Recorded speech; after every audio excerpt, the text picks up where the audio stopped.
Esta noche nos acompaña el economista Carlos de la Torre, él es el ministro de Finanzas y le damos la bienvenida a este espacio de entrevistas. Ministro, buenas noches y bienvenido. Una de las metas que se ha planteado el gobierno de Lenín Moreno es alcanzar el equilibrio fiscal. ¿Cuál es la fórmula que ustedes están aplicando para lograr ese objetivo? Muy buenas noches, Consuelo. Un saludo primeramente a Manabí, una provincia que ha tenido que enfrentar pruebas muy duras, pero que es uno de los puntales que empujan al Ecuador y a su economía. En este sentido es importante destacar que luego de una situación compleja que vivió la economía ecuatoriana en los últimos años, que derivó en un alto endeudamiento y un déficit fiscal importante, nosotros en materia justamente fiscal estamos haciendo ya las correcciones necesarias. ¿Qué implica esto?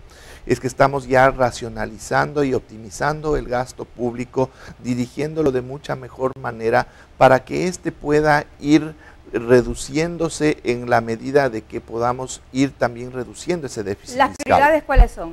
Bueno, siempre las prioridades son las personas, el bienestar de todos los ecuatorianos. Ahí tenemos un conjunto de programas sociales que todos conocemos, pero también hay un elemento importante que es cómo nosotros manejamos los servicios que tiene que entregar el Estado de forma gratuita a los ecuatorianos. Tenemos ahí educación, salud, seguridad interna, seguridad externa, que siempre van a demandar muchos recursos, pero con estos esfuerzos de optimización que estamos realizando, podemos hacer que con menos recursos podamos ofrecer más y mejores de estos servicios. También está la inversión pública, que ahora estamos en una segunda fase, que es ahí quizás donde pueden darse estos ajustes más importantes. Ya se ha construido una gran infraestructura a nivel vial, proyectos hidroeléctricos que demandaron muchísimos recursos públicos. Ya no tenemos que seguir construyendo estos proyectos porque ya están ahí, ahora tenemos que aprovecharlos y en ese sentido podemos redireccionar esos recursos que antes iban hacia esa inversión para que ahora puedan dirigirse de forma más intensiva hacia lo social. Ahora, con esos ajustes, ministros, ¿en qué tiempo prevén ustedes, en qué tiempo se han planteado lograr este equilibrio fiscal? ¿Será en este 2018? ¿Será para el próximo año? ¿Cuándo será? No, es importante entender que estos son procesos graduales que toman bastante tiempo. En economía no se puede aplicar medidas drásticas, de hecho se las puede aplicar. Hay ciertos analistas, ciertas tendencias que dicen que tenemos que aplicar medidas de forma drástica, pero esto genera también impactos dramáticos en la economía. Podemos nosotros mismos ponerle un freno a la actividad, a la generación de producción que se da en una economía si es que aplicamos medidas drásticas. Podemos incrementar también niveles de pobreza, si bien por un lado corregimos cifras fiscales,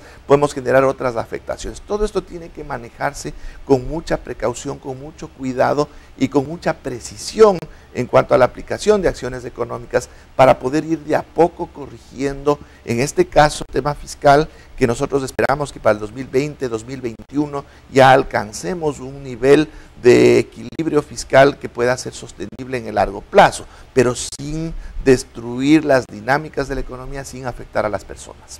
El presupuesto, como usted lo ha manifestado, pues ha tenido una reducción por el orden de los 2.000 millones de dólares. ¿Prevé esto de pronto el atraso en rentas a los gobiernos seccionales a lo largo de este año, ministro? No, de ninguna manera. Hay que distinguir que en el presupuesto ya están establecidos todos los rubros de gasto que se van a realizar y hay que distinguir, como decía, de lo que es la caja. La caja es ya la disponibilidad efectiva de recursos ya que se tiene para ir cumpliendo esos pagos que están presupuestados.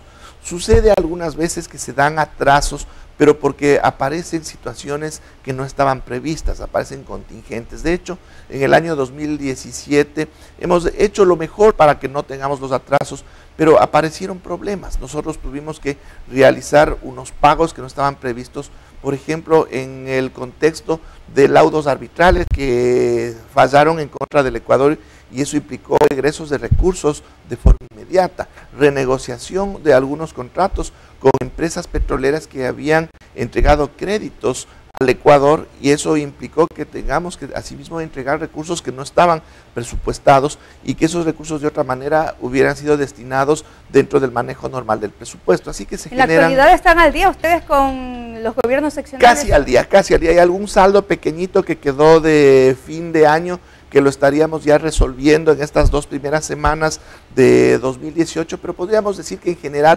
nosotros hemos logrado igualar nuestros pagos a los gobiernos autónomos descentralizados. ¿Por qué? Porque ese es un elemento fundamental de la política económica que estamos manejando. Nosotros entendemos que las dinámicas económicas se activan desde los territorios, desde el Ecuador en toda su magnitud y fundamentalmente desde las obras pequeñas que se van realizando en uno u otro lado de toda nuestra geografía, que implican el adoquinado de una vía en una parroquia, una obra municipal. ¿Con Manaví? Estamos casi al día, estamos también con algunos saldos que estamos igualando en estos últimos días. Ahora, ministro, ¿qué sentido tuvo contratar obras para la reconstrucción de Manaví con bonos cuando, según las cifras del mismo Ministerio de Finanzas, existían los recursos de fondos de la reconstrucción? No, los fondos están ahí. Los bonos simplemente es una forma de pago que es equivalente al dinero en efectivo, sino que dentro de la planificación y el manejo óptimo de los recursos de la caja, es decir, de la disponibilidad de dinero, ¿ya?, se utilizan varios mecanismos de pago. Lo que importa al final es que están siendo aceptados estos medios de pago y están permitiendo la construcción de las obras, que es lo que interesa. En última instancia, no interesa cómo se pagó la obra, sino que la obra se construya y que pueda servir en este caso a los manavíes. ¿No sería más fácil utilizar los fondos que ya existen? No, porque eso depende de una planificación. Imaginémonos la cantidad de obligaciones, diversos plazos, condiciones en las que se tiene que ir cubriendo los pagos que se realiza desde la caja fiscal. Entonces, esto también obedece a una planificación y a un manejo eficiente de esos recursos de caja. Siguiendo con el tema de los fondos de reconstrucción, a finales del mes de diciembre del 2017 se hizo un retiro o una transferencia de unos 300 millones de dólares precisamente de los fondos de reconstrucción. ¿Por concepto de qué, ministro? Bueno, esto es un manejo también muy técnico que constituye una optimización del uso de la liquidez del Estado. Tengamos en cuenta que si bien son fondos de reconstrucción, son fondos del Estado ecuatoriano, y lo que se hizo es un traslado